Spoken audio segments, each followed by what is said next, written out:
Yeah, man, that one yeah have my heart.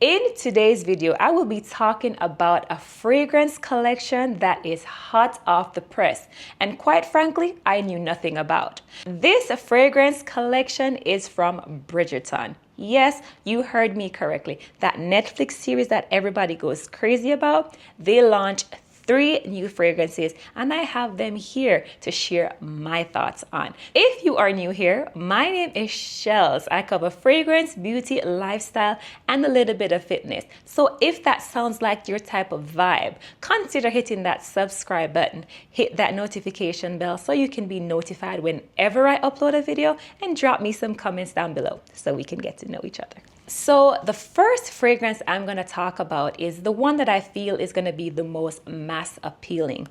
This one is called Dearest Rebel Vanilla. This fragrance is marketed as a vanilla fragrance. And if I'm being honest, this is pulling so fruity on my skin and there's no fruity notes listed. This is crazy. When I smell this fragrance, it's putting me in the mind frame of Montpellier from YSL with a hint of vanilla. You do smell that sweetness, but it is in the background. But as it starts to dry down, it gets a bit creamy. And it's reminding me a little bit of Givenchy Irresistible. I don't know. This one is like a chameleon. It keeps changing on my skin. This is going to be your easy reach type of fragrance. Easy grab and go. You know, it's not going to require much thought. You know, if you're rushing through the door and you want to just pull for something, this is going to be that fragrance. Very casual, very feminine, mass appealing, as I said. Perfect signature scent.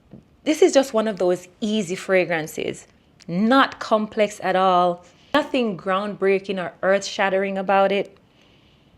Very simple note breakdown: jasmine, gardenia, rose, and vanilla. If you're looking for a more simple, signature-worthy scent, then look into this one, Dearest Rebel Vanilla. So the next one I'm going to talk about is marketed as a tropical scent, and this one is called Dearest Tempting Peach.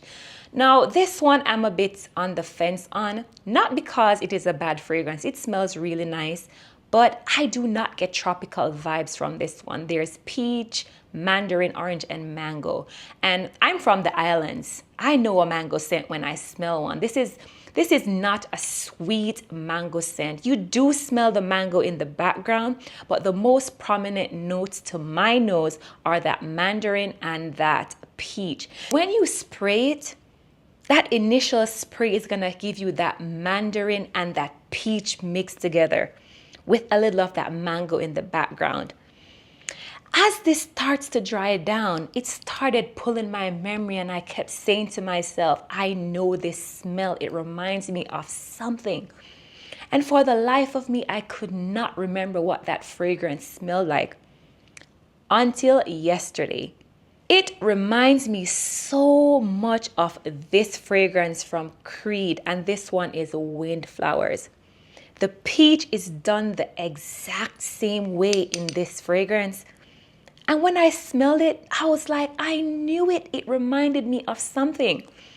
And this fragrance, I have to be in the mood for it. This is not a fragrance that I'm just going to pull for and be like, okay, this is an everyday fragrance. No. I'm not getting much sweetness. You do pick up on the notes that they say are in here, but I don't think this is a tropical scent. It is beautiful, but it is one of those that, as I said, you have to be in the mood to wear it. I'm sure it will have its crowd and it will appeal to certain people, but if you're looking for a sweet mango, sweet peach, I don't think you're gonna get it from this scent. But it is nice and it has a unique take. So when you're in the mood for something just a little bit different, yeah, I feel like you can pull for this one. It is quite nice and I like it, but Yeah, so this one is Dearest Tempting Peach. Okay, so now it is time to talk about the one that stopped me dead in my tracks. It stole my heart and I had to pick up the full-size bottle.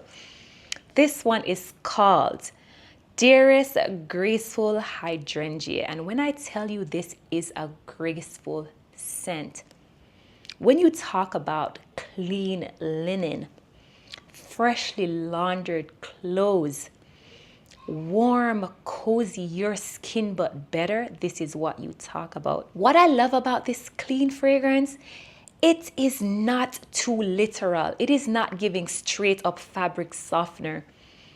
There's blackcurrant, hortensia, there's cedarwood and praline. So you get that clean vibe that I'm talking about, but then the praline in here just adds that nice sweetness. Of the three fragrances, I believe that this one is the most interesting and the most unique smelling. If you like fragrances like Skin from Clean Reserve, you are gonna love this. It has the right amount of freshness. It has the right amount of sweetness. It is just cozy. It is like a ball of cotton. It just gives clean vibes. This is everything, man. For a clean scent, this smells good. And I've tested this on my skin and it lasts a long time. I'm yet to give this a full wear, but man, it smells really, really nice. Yeah, man. That one yeah have my heart. So if you're into, the more clean type of fragrances, look into Graceful Hydrangea from Bridgerton. Ladies, Bridgerton did their thing. These are 3 solid releases. So if you're starting out on your fragrance journey, this would be a good way to start. You know what I love too? They gave us 3 different scent profiles. They gave you a more vanilla forward fragrance. They gave you one that is a little fruity, and they gave you a clean girl aesthetic type of fragrance. Beautiful, and they last a long time, and they are budget friendly. If you had a chance to smell these fragrances, I would love to know your thoughts. So sound off down in the comments. So besties, this is my honest review of these fragrances. I like them and I think they were solid releases. So with that being said, my besties, I hope you have a wonderful one and I will see you in another video. Bye. Restart, reset, and refocus as many times as you need. You are your own greatest project. But just always remember, don't give up.